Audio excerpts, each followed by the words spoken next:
السلام عليكم ورحمة الله وبركاته. معاكم أبو أنس من قناة موبيتك. النهاردة معانا جهاز جديد من شركة سامسونج، وهو سامسونج A30 أو A30. الجهاز دوت إن شاء الله النهاردة هنعمل أنبوكس للموبايل وهنعرض بعض الإمكانيات السريعة ليه، وكمان عايزين نتكلم إن فعلا شركة سامسونج كل يوم عمالة تفاجئنا بأجهزة بتاعتها أو بسلسلة ال A اللي عمالة تنزل فيها. سلسلة ال A اللي سامسونج محصورة في 4 موديلات، وهو ال A10 وال A20 وال A30 وال A50. لغاية دلوقتي في مصر عموما منزلش الا ال A50 وال A30. الجهاز اللي معانا النهاردة زي ما قلت من شوية هو ال A30 او ال A30. سامسونج كانت خارج المنافسة خالص في السوق المصري، لكن بنزول سلسلة ال A في مصر بقت من اكبر المنافسين في مصر ومن اكبر المنافسين للشركات التانية. بالنسبة للناس اللي كانت عمالة تسأل اشتري دلوقتي ولا استنى، لا طبعا تستنى. افضل حاجة محدش يشتري تليفونات دلوقتي الا في شهر 4 او في اول شهر 4، لان في اول شهر 4 معظم الشركات هتنزل التليفونات بتاعتها، وان شاء الله هنعمل بيها المراجعات. يلا بينا بقى نفتح الصندوق. بس قبل ما نفتح الصندوق يا ريت تتاكد انك عامل اشتراك في القناه وانك مفعل زر الجرس عشان يوصلك كل جديد.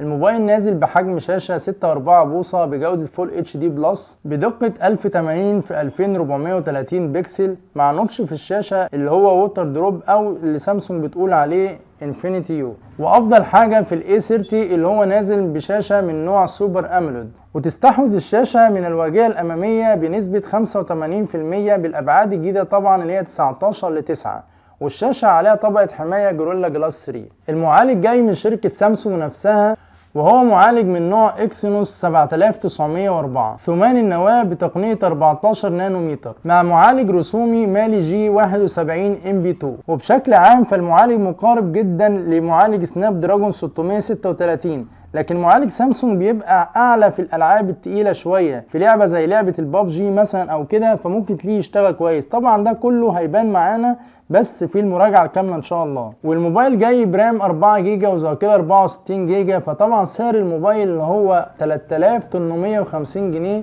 بالمواصفات دي اللي هو 4 جيجا رام و64 جيجا ذاكره داخليه، طبعا سعر ممتاز جدا. فسامسونج فعلا منزله سلسله الاي دي عشان تنافس وبقوه كبيره جدا في السوق المصري. اما الكاميرا فالموبايل جاي بكاميرا خلفيه مزدوجه، الاولى بدقه 16 ميجا بكسل بفتحه عدسه f1.7، والتانية بدقة 5 ميجا بكسل بفتحة عدسة f2.2، وهي خاصة بتصوير الالترا وايد. والموبايل جاي كمان بكاميرا امامية بدقة 16 ميجا بكسل بفتحة عدسة f2.0. الموبايل كمان بيدعم ان انت ممكن تحط له 2 شريحة ومكان للكارت الميموري. اما عن نظام التشغيل فالموبايل جاي بنظام تشغيل اندرويد بي 9.0 مع واجهة سامسونج الجديدة One UI.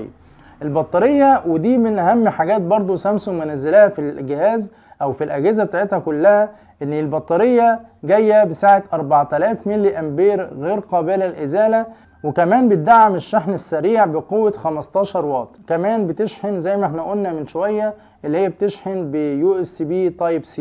كده يبقى احنا عملنا انبوكس للموبايل وعرضنا بعض الامكانيات السريعة للموبايل. اللي يحب يشتري موبايل ممكن يزور اقرب فرع من فروع موبيتك او الاتصال على ارقامنا، وهسيب ارقامنا في صندوق الوصف تحت. ولو تحبوا ان انا اعمل مقارنة بينه وبين اي اجهزة تانية يا ريت برضو تكتبوا لي في الكومنتات. والموبايل زي ما انا قلت ب 3850 في اي فرع من فروع موبيتك. بس كده انا باكد عليك تاني انك لازم تعمل اشتراك في القناة وفعل زر الجرس، عشان اليومين الجايين دول هيبقى فيه منافسة كبيرة جدا بين التليفونات وبين الشركات وبعض، عشان ما يفوتكش اي حاجة من الفيديوهات اللي احنا هنعملها ان شاء الله.